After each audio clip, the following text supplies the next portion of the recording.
Before we even start a project, we look at what exists and try to distill what about it do we want to keep. I think for the players that main him, they still love Mordekaiser, right? Mordekaiser is iconic to the game. He's like a walking fortress. Unstoppable It wall of smashes metal. people. It's the fantasy of being this sort of Lord of Death. From a visual standpoint and the gameplay, I think there's a disconnect. Like, when you see the splash, you kind of think you know what his playstyle is going to be. And then in game, wait, am I a mage? Do I even use my mace? And so in the VGU, we really wanted to approach how do we make sure that through line is clean all the way while keeping at least the feelings and the elements and the things that those old players did like about the champion and bringing them forward.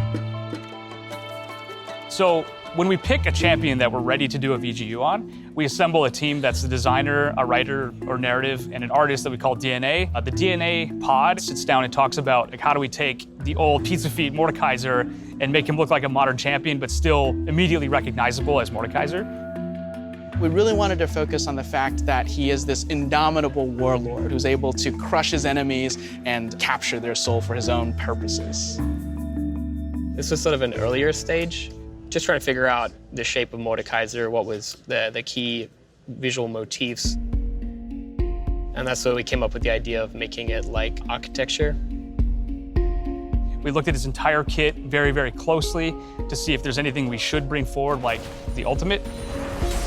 Mordekaiser's old ultimate was he would kind of put a debuff on a target, and if the target died while that debuff was on them, then Mordekaiser kind of captured their ghost. He basically becomes a two-man army at that point. And though that is cool, it doesn't really fit with what somebody with a big mace wants to do.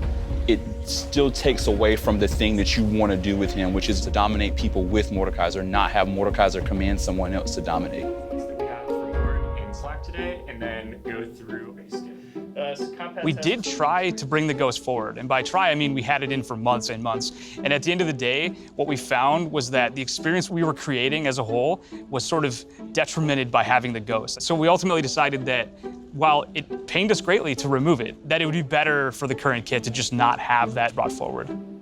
Overall, we wanted to deliver on like the core of what we believe Mordekaiser to have been all along, which is this like death archon. In this particular case, I think you could represent Lord of Death anywhere on the kit, but the obvious spot to attack from is the ultimate. So it's with the ultimate that we're like, how can we create this story in League of Legends in a matter of seconds? So Mordekaiser's current background, Mordekaiser is interested in seizing the souls of the living to help him build the afterlife that he was denied. So he's constructing his own death realm. In terms of gameplay, Mordekaiser can choose a victim to bring with him to the Death Realm, and they are cut off from their teammates completely.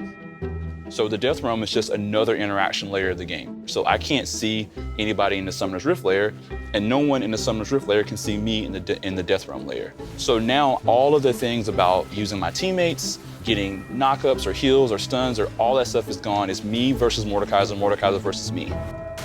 Well, another thing we wanted to keep in mind too is the opponent side of it. We didn't want this spell to just feel like a death sentence of Mordekaiser casts this on me, I just actually die and there's nothing I can do about it, which is why there's still a fight. There's really cool plays of flashing over a wall to get away from him, or if you are really crafty, kind of outsmart him, and having that goal can allow the enemies who get pulled into the Death Realm to still have a fighting chance against him. I feel like with the update, this is a great opportunity for us to sort of reintroduce League of Legends players to Mordekaiser.